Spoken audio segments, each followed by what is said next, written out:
Funding for this program is provided by Annenberg CPB to advance excellent teaching. As the pressure of the barbarians increased, the Roman emperors grew more despotic while their citizens grew more impoverished. Why did the empire finally run down? Or should the question be, why did it last as long as it did? The fall of Rome, this time on the Western tradition.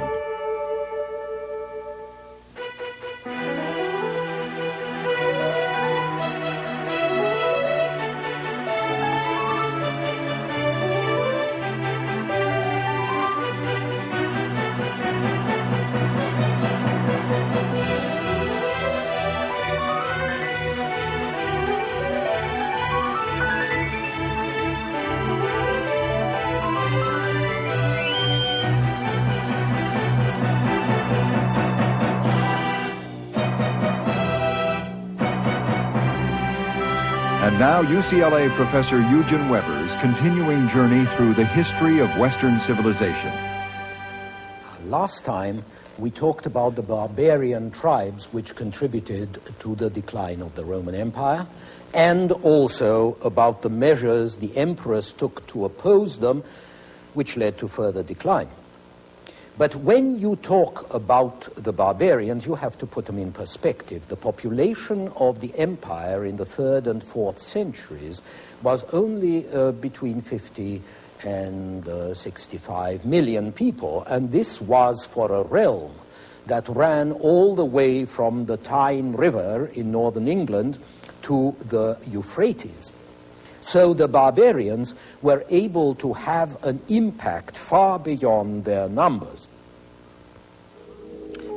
Tribes of Germans and Huns might vary in size between 50,000 and 100,000 people, which meant between 5,000 and 20,000 warriors. But the indigenous populations were also small, and so were the Roman armies. As soon as one gang of barbarians was eliminated or assimilated, another came along, and then another. Some of the Roman emperors tried to position their troops so that they seemed to be everywhere at the same time, but this wasn't always an easy trick to pull off. After mid-3rd century, when the barbarians were everywhere, urban life changed radically for the worse. Towns used to be large, open centers of life and culture. But as you can see from this plan of a Roman town in Silchester, England, now they contracted and turned into fortified enclosures. You can still see the general lines of the town today. Extremely compact and easy to defend.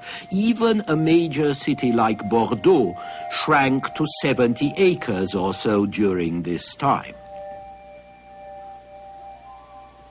Life in these fortified towns became so dreary that the aristocrats deserted them for their country estates and built large fortified villas like this one. They hunted, they feasted and entertained their neighbors, and they developed the sort of rural life that would be normal for lords or country gentlemen for the next 15 centuries. In this context, the large landowner became a little local king. He didn't bother to pay his taxes, and no one could make him. He paid his own guards and men-at-arms. He administered the law on his estates and built his own prison and fed and protected his clients, who were really his subjects. And so, by the 4th century, the basis of the medieval economy and of the feudal system to come was pretty much in place. You can also see the breakdown of Roman civilization reflected in the arts. Statues of emperors and other great men were now made in 2 sections. A standardized body that could be imitated and shipped anywhere, and a particular head which tended to look more and more like a shepherd who has eaten his sheep. And the classic calm had given way to a pathetic expressionism. The elegant naturalism of Hellenistic art had been replaced by cruder figures, still classical, but stiffer, rougher. More important, there was a decline in the competence of the emperors, which was bound to be serious in a system in which the emperor was everything, where the emperor's capacity and will were crucial. And in fact, under both Republic and Empire, Rome had a fundamental institutional problem: the inability to adjust institutions to the scale and the nature of changing realities. When the Republic got too big to handle, the Romans adjusted to it by accepting the personal government of Augustus and his successors. Nothing was codified, nothing was regulated. It was left to chance. And sometimes chance served Rome well, and sometimes it didn't. On the whole, most of the 2nd century was a lucky break, because the murder of this man, the despotic Emperor Domitian, in 96 AD, opened the door to a succession of first-class rulers. Nerva, Trajan, Hadrian, Antoninus, and Marcus Aurelius. But then Marcus Aurelius placed family feeling over logic in naming his successor. In 180, his son Commodus became emperor, a teenage megalomaniac who thought he was Hercules. He sacrificed to the gods large numbers of gladiators and beasts. He kept a harem of 300 female concubines and as many males, and he was finally assassinated. Good riddance. Commodus, depicted here as Hercules, opened a series of regimes in which brutish efficiency alternated with more or less absolute madness. It was a time when personal oppression could only be remedied by personal initiative, mainly in the shape of rebellion and murder. And since neither murderers nor victims could measure up to the immense problems the empire posed, things were bound to fall to pieces eventually. Part of the reason why it took so long lies in the maxim of Septimius Severus, who was emperor from 193 to 211. Severus told his sons, "Be united, enrich the soldiers, and scorn the rest." This was good advice, but it couldn't keep his son Alexander from being murdered by conspirators in his own army, and it couldn't prevent his grandson, Heliogabalus, from turning into a homosexual eccentric who gave himself up to debauchery. Heliogabalus became emperor in 218 at the age of 14, and he ruled only 4 years. He made the mistake of forgetting to pay his soldiers enough attention, and he was killed by his own Praetorian guards in a barracks latrine, in a plot hatched by his own family. In fact, the whole 3rd century appears as a very dark period in the history of the empire, a period of anarchy during which the Praetorian Guard and the provincial armies contended to place their respective candidates upon the imperial throne, the office of emperor being auctioned off to the highest bidder. Behind this decay, there were also important social divisions. From the beginning of the 3rd century on, the army consisted almost entirely of peasants from the less civilized parts of the empire. And these peasant soldiers were in violent opposition to the urban middle classes who had provided the leadership in the Augustan Empire. So a struggle developed between a barely Romanized provincial army and the civilian elements of the population who were mostly Roman and who were trying to keep the peasant soldiers from taking over. The situation was further complicated by the fact that each legion had been made responsible for its own recruiting. Remember that most of these legions were permanently quartered on the frontiers, which meant that they would naturally draw recruits either from their immediate locale or else, and even more likely, from barbarians across the borders. Now, this system de-Romanized the army even more, and it produced strong local tendencies that you might call nationalist. Soon the army of Gaul or of Illyria wanted its particular leader as emperor and no longer felt the old sentiment of imperial patriotism for a cosmopolitan kind of Rome. And this in turn accentuated the conflict for political power in which all the frontier armies were engaged. Out of this century of chaos, there came a militarized empire and a pretty straightforward despotism under Diocletian at the end of the 3rd century, and then under Constantine at the beginning of the 4th. All this time, lip service was paid to the old Roman traditions, but in reality, the government was carried on by members of a military caste. The emperor was a soldier, and he appointed only soldiers to positions of authority in the central and the provincial administrations. This created a purely military aristocracy and one that was continually reinforced by barbarian recruits.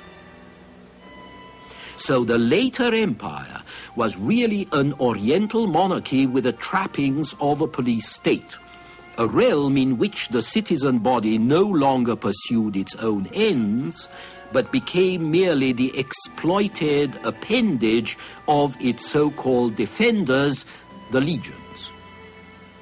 This is how a historian, J.W. Thompson, described the court of Diocletian. The emperor was a god and moved as an absolute sovereign reigning by divine right. It would be almost true to say that the Roman world trembled at the emperor's nod. The greater the barbarian pressure on the empire, the greater justification there seemed to be for this kind of despotism, social regimentation, extortionist taxation. But the more extreme the later emperors were in this direction, the more they centralized power, the more outrageously they taxed, the less Roman civilians felt they had to defend, the more they came to accept the coming of the barbarians almost as relief. At least barbarians didn't tax.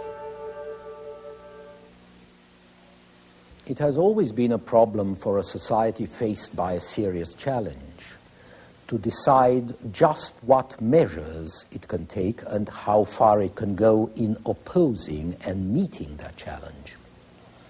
If you argue that you can only preserve your way of life by adopting certain means which negate that way of life, that you can only preserve democracy or free speech by limiting them, for example, or preserve a high standard of living by taxing and restricting it, or preserve liberty by regimentation, or moral order by inquisition, then you run the risk of sacrificing exactly the things you say you are fighting for. You run the risk of sacrificing precisely those things that you use to justify the sacrifices in the first place. And you risk becoming so like your enemy that the differences matter very little. In the case of Roman society from the 4th century on, most of the civilians were less well off than the barbarians across the Rhine, especially if we set aside the small educated aristocracy leading a rather precarious existence in provinces like Gaul or North Africa. As for the soldiers, they were the barbarians. By the 4th century, the old Roman legion was no more, and the barbarian infantry serving as Roman soldiers didn't have the discipline to execute complicated maneuvers. In 378, the Emperor Valens led a Roman army that was almost annihilated at Adrianople by the heavily mailed cavalry of the Goths, and Valens was killed. This was probably the worst defeat the Romans had suffered since the days of Hannibal 6 centuries before. And the most important result of it was that the Emperor Theodosius, who succeeded Valens, decided that the infantry had become obsolete, and he hired in its place precisely the Gothic cavalry that had shown it to be so and that had settled in Roman lands anyway after Adrianople. With this act, the corpse of Roman military tradition was formally buried, and the system that replaced it produced the Gothic warlords and their heavily armored cavalry. These were the soldiers who would supervise the dismemberment of the Western Empire in the 5th century. So it can be argued that the Roman Empire, which had been built in the first place by the Roman legions and the Roman farmers who fought in them, was bound to fall to pieces when the small independent farmer was extinct and the legions decayed partly for lack of him. After that, the soldiers we call Roman were all barbarians paid to fight other barbarians. Even high generals and officials running the state would themselves be barbarians, like the general Stilicho, a Vandal who was Emperor Theodosius's son-in-law. In 402, Stilicho moved the imperial court to Ravenna in the northeast, where it would be safer behind the marshes and where it would find it easier to escape by ship if the enemy got too close. So Italy was no longer a safe place for Romans. Rome itself was a sitting duck. And indeed, within a few years of the move to Ravenna, the inconceivable happened. In 410, an army of Goths under the command of Alaric, their king, entered the city and sacked it.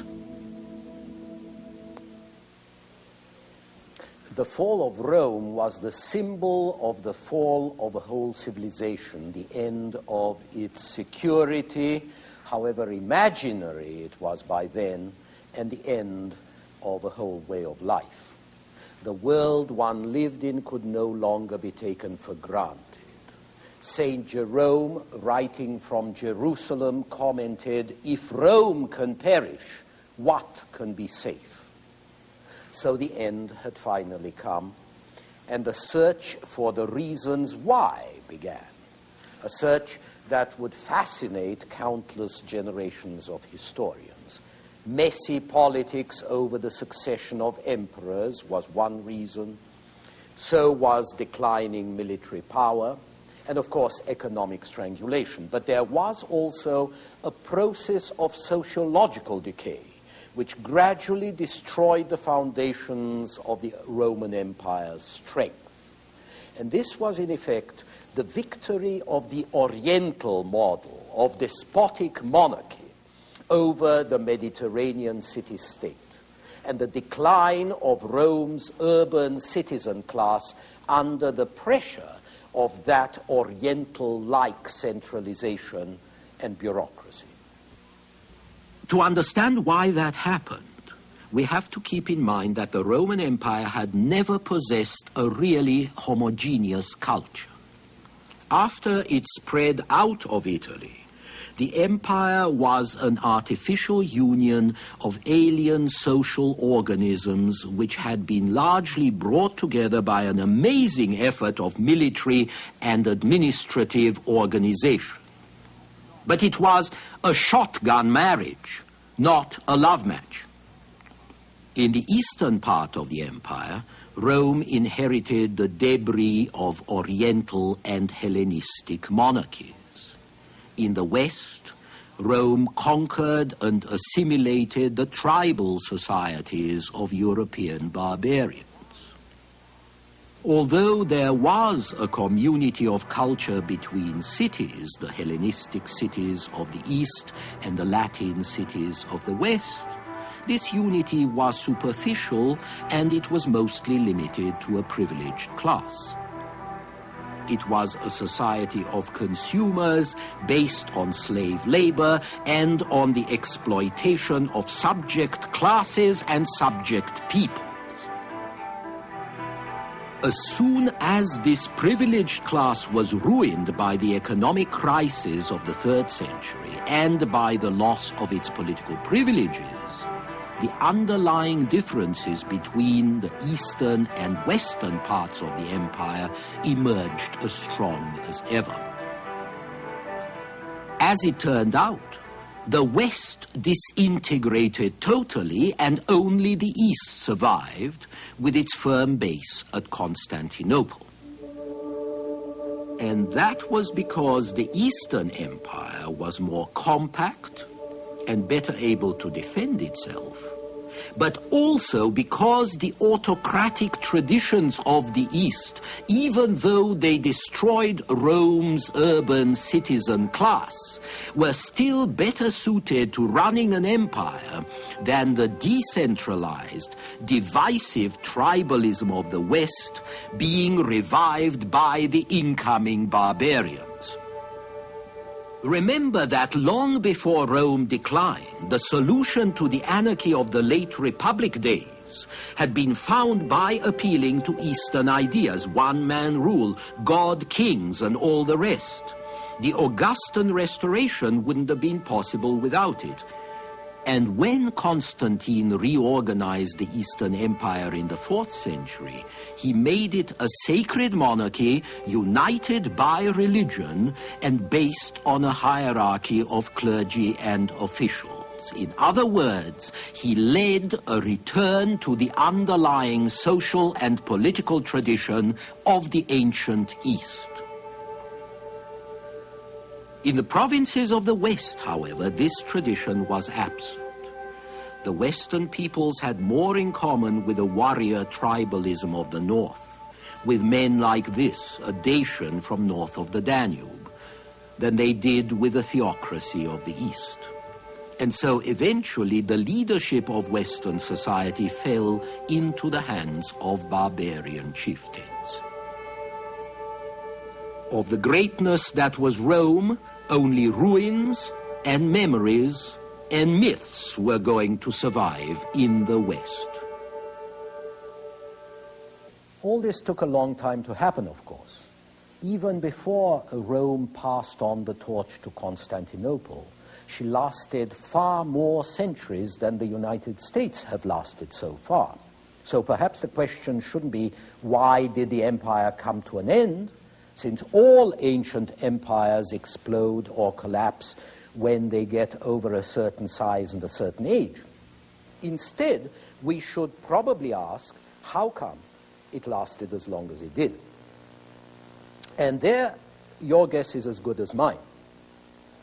Perhaps the long, desperate resistance of emperors and generals and ordinary people may have had something to do with the belief that the Roman Empire represented the last empire, and that as long as the Roman Empire lasted, the end of the world would not take place.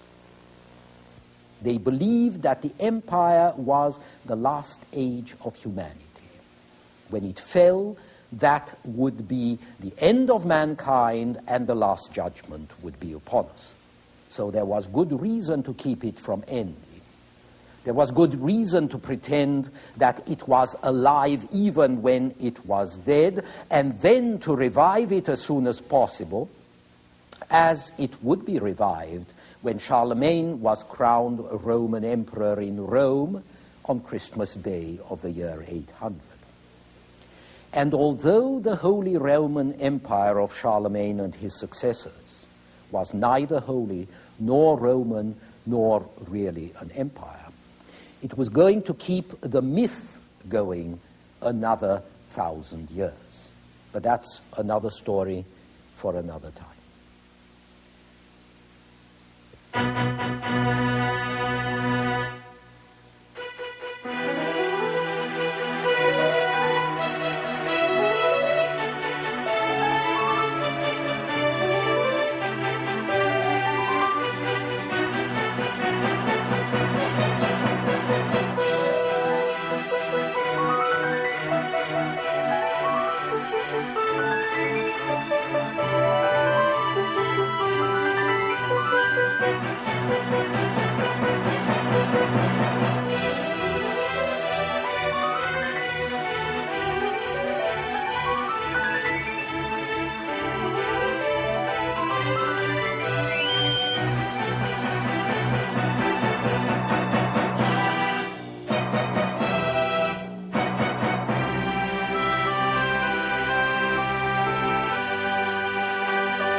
Funding for this program is provided by Annenberg CPB to advance excellent teaching. For information about this and other Annenberg CPB programs, call 1-800-LEARNER and visit us at www.learner.org.